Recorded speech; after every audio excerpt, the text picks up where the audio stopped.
Hey guys, that didn't work out like I wanted it to. Hey guys and gals, it's your buddy Drew with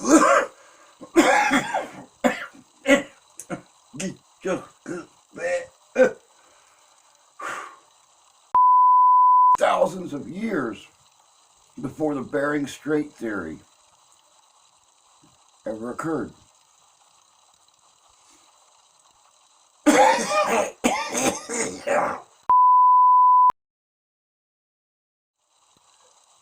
Hey guys and gals, it's your buddies Drew and Ralphie with Living History's Mysteries and Ferocious Feline Productions. Many times when looking back into history, we find discrepancies in stories, and even on occasion we run across histories that we've always been told were factual, but mainstream science, in whatever form, don't necessarily agree with it. How often does the scientific field not see eye to eye? And how many times do governments or other scientists completely discredit and try to hide history and just use the phrase, we can't explain it, but it's really not important. Today, we're going to look at just that, how history has been hidden. Check this out. This is good. As one would come to realize, while traversing such fields of research as we do, you will inevitably come face to face with a worthy adversary. That foe, of course, is modern paradigm. Often scoffed at when discussing the possible existence of a highly trained, highly secret group of worldwide individuals who are tasked with the protection of a profitable lie. Often labeled a conspiracy theorist due to the vast array of missing evidence and stolen relics. Yet, alas, regardless of this, we feel it is our duty to vindicate all those who have suffered for doing nothing more than tell the truth. Many thanks to Will Hart over at Nexus Magazine in Spain for his exhaustive research. Let's start with a familiar friend, the Great Sphinx. In 1993, NBC aired a show titled The Mysteries of the Sphinx. During the show, geological evidence was shown, which indicated that the Sphinx was vastly older than Egyptologists currently claim. This evidence has subsequently become popularly known as the water erosion controversy. The self-taught Egyptologist John Anthony West first brought the evidence to the attention of geologist Dr. Robert Schoch. Now, after thoroughly studying the Sphinx firsthand, numerous geologists share West's conclusions, and many have announced their findings to the world. Dr. Zahi Hawass, along with the Egyptian Antiquities, have launched a barrage of public criticism at this new evidence. Renowned Egyptologist Dr. Mark Lehner, who is regarded as the world's foremost expert on the Sphinx, also joined this attack, publicly declaring West and Schoch as ignorant and insensitive. The smear campaign was ultimately a success and squashed any further exploration of the theory. This, regardless of the overwhelming evidence supporting their claims, and this intellectual mudslinging is unfortunately quite common. The case of author Michael Cremo could be seen as a well-documented example of this, and it also exposes just how the scientific establishment openly uses pressure tactics on the media and government to stifle historical truths. In Michael's book, Forbidden Archaeology, he examines many artifacts that prove modern man's antiquity far exceeds the age currently accepted by academia. In 1996, when NBC broadcasted a special program called The Mysterious Origins of Man, they covered material from Cremo's book. The reaction from the scientific community could be seen as verging on ridiculous. NBC was deluged with letters from furious scientists and others within certain fields, who all called the producer a fraud and the whole program a hoax, even attempting to force NBC to not rebroadcast the popular program ever again. They went to the tremendous effort of presenting a case to the federal government, requesting that the Federal Communications Commission step in and bar NBC from airing the program again. This was not only an apparent infringement of free speech and a blatant attempt to thwart commerce, but up to that point, it was an unprecedented effort to censor intellectual discourse. Dr. Virginia Steen McIntyre would also feel the cold hands of conspiracy. A geologist working for the U.S. Geological Survey, she was dispatched to an archaeological site in Mexico with the task of dating a group of artifacts.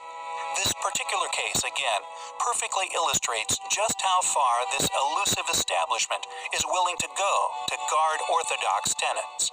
McIntyre used state-of-the-art equipment to date the relics, but her results were off the charts.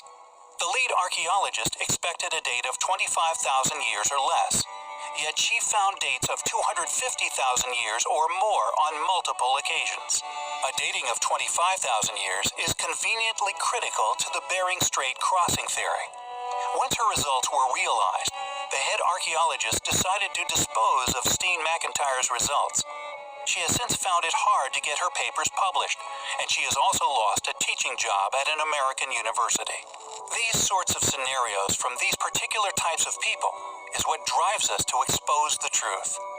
No one should lose their career because they are doing it correctly. Unfortunately, however, unless there is a dramatic shift within our own society, stories such as these are likely to continue. Many ancient sites found scattered all over the planet share an enigmatic feature. A pattern of scarring left upon their megalithic blocks and often upon their walls, once left by a technology built by an as yet not understood civilization.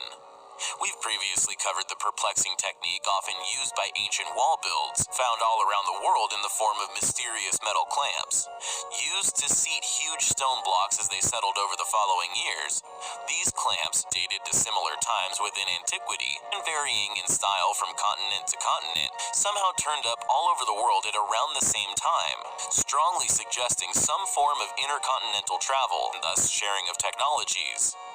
Furthermore, and perhaps more intriguing, are the links that we, along with others in alternative research, and even funded institutes from nations around the world, have begun to notice and hopefully triangulate a signature left by this once highly advanced group of individuals. The most noticeable of these sites, and the one which initially started us upon this journey, was Longyu Cave in China. A cave system hewn from solid bedrock, leaving no waste piles of stone anywhere, marking the stone with a telltale scar pattern. These parallel marks are not just found at Longyu. Similar yet not identical marks have also been found elsewhere on Earth. A slight variation in style is what one would expect with shared knowledge. As with the metal clamps, a slight variation can be found from continent to continent. These similar marks can also be found at the ancient quarry of Yangshan, China, and Petra in Jordan. Both argued for years to actually be the workmanship of a civilization far older than any noted within modern academia. These marks were then discovered to be upon the ceiling of Cave 1 at the ancient site of Mamallapuram within India, another site which in places shows levels of erosion far in excess of that which should be seen at a site dated within known history. Yet perhaps the most impressive of these marks, and most probably the ones made by the conceptual machine of origin, are the scars witnessed and now subsequently cataloged at Baalbek. These are far too large for any hand tool, solid granite with such precision. These also display circular motions, as if left by a modern-day tunnel boring machine. This evidence, undoubtedly unnoticed upon many more ancient sites, is clearly compelling evidence that a mysterious history once occurred here on our planet, and will hopefully shed some light on the amazing people responsible for this phase of our past. Just how old is human civilization?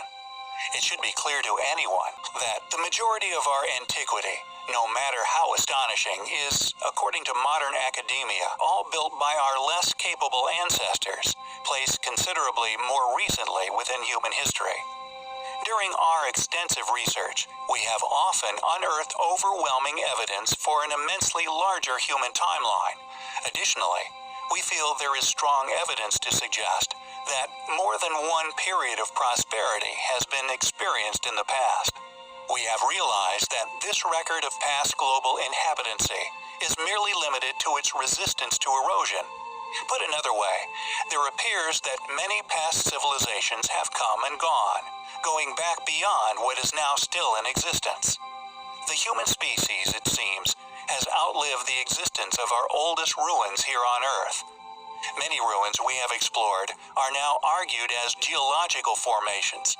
This authoritative subjection is merely testament to their immense age, and also begs the question, what other ruins may have been lost to erosion?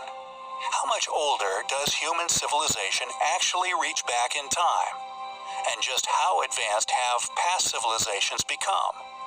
One clue to this answer lays within the ruins themselves. Astonishing feats of engineering that not only indicate a high level of intelligence, but also technological prowess. Extraordinarily refined works, which can still be found in the less inhospitable environments of Earth. One of these lesser shared sites is undoubtedly Varangal. Located within the South Indian state of Telangana, it was predictably once snapped up by our less capable ancestors, possibly claimed as their own, subsequently becoming their capital. Home of the Kakatiya dynasty from the 12th to 14th centuries, this inhabitation, we feel, has then been used regardless of the ancient ruins in question to age the stone carvings which can be found at the site. Stone monuments carved with such accuracy, skill, and precision that they evade any logical explanation as to how they could have been completed with any of the technologies we know were available to the Kakatiyans, specifically within the 12th century. The site clearly demonstrates tremendous skill and also technological prowess. These stone monuments were clearly not only created to express an artistic message, but they were undoubtedly created to display the creator's capabilities, encapsulated in time, quite possibly for the exact purpose of people like us to recognize them, as they may have with similar ruins that were possibly in existence during their own lifetimes. There is a greatly more interesting and extensively larger story to tell regarding the history of our planet. However, as long as those in power feel inadequate simply saying, "We don't know," ignorance and lies will continue to plague our species. With our next expose of ancient finds of no exception, although the following could have been aiding in the expansion of mankind's knowledge of its origins, it has instead been quietly ignored by those in favor of doubling down on a funded paradigm when seemingly crumbling around them. Greece, a thorn in the side of many an academic for centuries, with unexplainable architecture and finds that simply lack explanation. There exists, however, a far deeper reason for this persisting annoyance: the competing recordings of finds made far before any funded paradigm had arisen, by people in positions of specialist authorities, documentation of remains of human inhabitation supporting our many videos' subject matters. These finds dated within the Pliocene era of at least some 2 to 5 million years ago.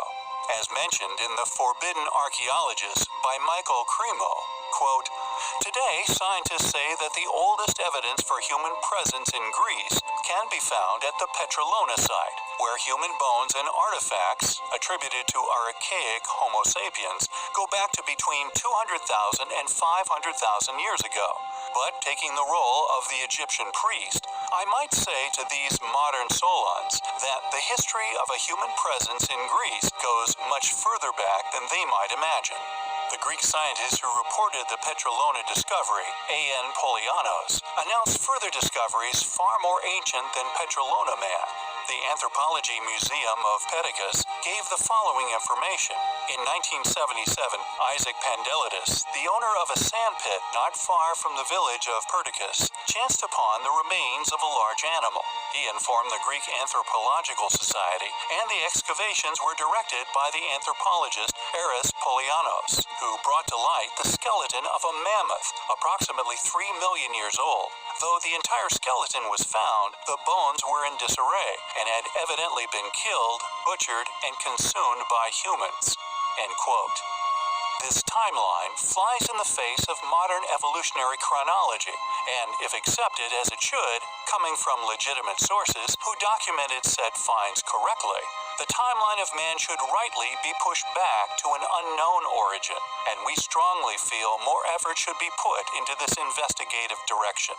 The mammoth, along with Cremo's effortless correlation of the facts, is a gem of proof and a continued glimmer of hope that if such finds continue to surface, modern paradigms will slowly shift to a more critically established realization of not only our history, but of our existence itself.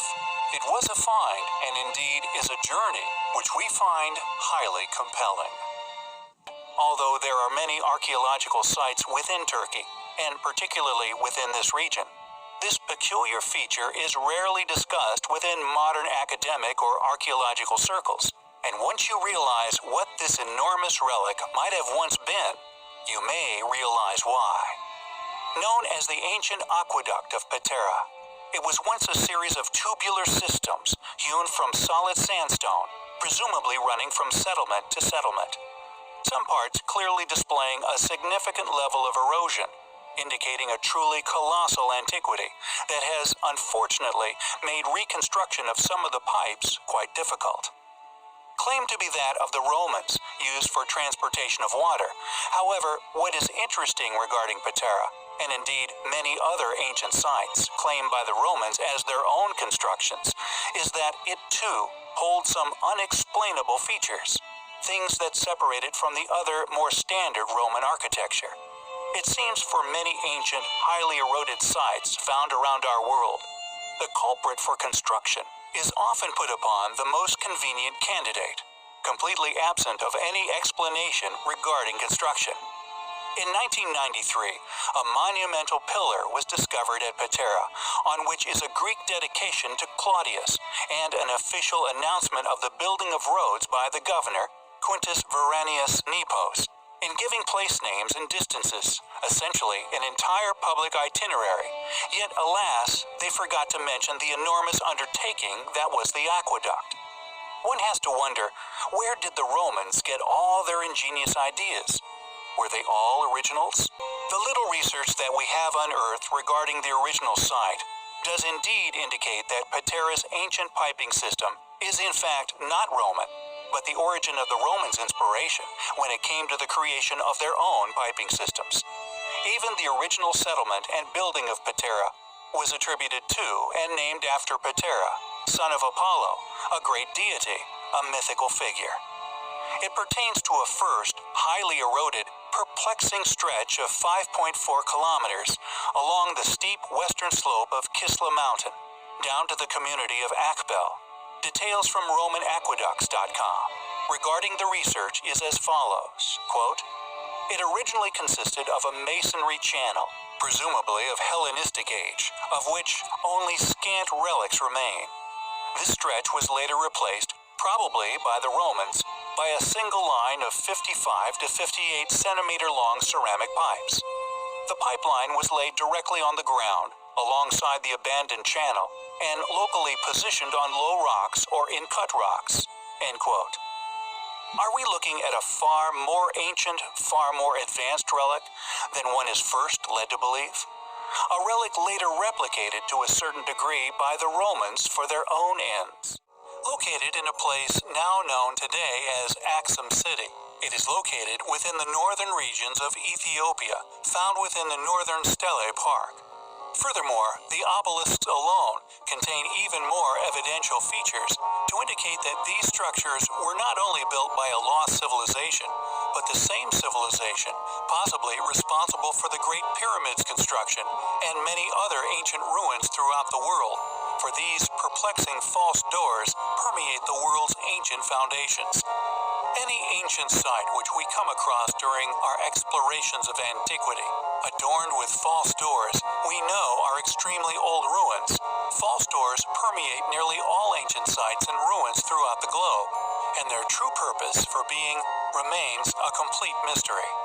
Additionally, if the fact that false doors indicative of the ancient pyramid builders' architectural signature and the toppled obelisk weighing hundreds of tons is not enough compounding evidence to convince you that the site was once the work of a lost civilization, the underground chambers at the site, actually created using polygonal masonry, should be the final nail in the investigative pursuit for all, thus directly connecting polygonal builders to architectural signatures found throughout the globe, most notably ancient Peru, even Giza, and the Great Pyramids. Who were these elusive builders? Obelisks are clearly indicative of an ancient Egyptian construction, yet regardless of the reality that this is a rarely shared factual lead, connecting Axum to the pyramid builders themselves, and indeed the makers of the false doors, and the additional polygonal masonry, is an incredibly interesting link. Due to previous research, we know particularly regarding the casing stones in Giza, the polygonal casing stones upon the pyramids were of a significantly younger age than the highly eroded sandstone pyramids. Yet here it is in the same build which displays false doors, a feature which does, in fact, date from the same era, a perplexing enigma to unravel. It is a mystery which we find highly compelling.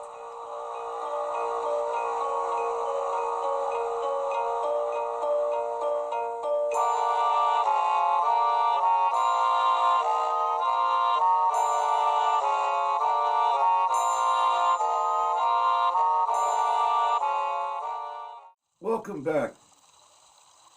It's like I was saying in the beginning. A lot of times, if scientific opinion or even recently discovered evidence comes into play that goes against the modern opinion on how things or when things were created, how do you explain steel couplings used to hold stones together thousands of years before that type of work was ever done? How do you explain tool markings on stones hundreds, if not thousands of years before we believe the technology existed? How do you feel about long lost civilizations, not alien, but human,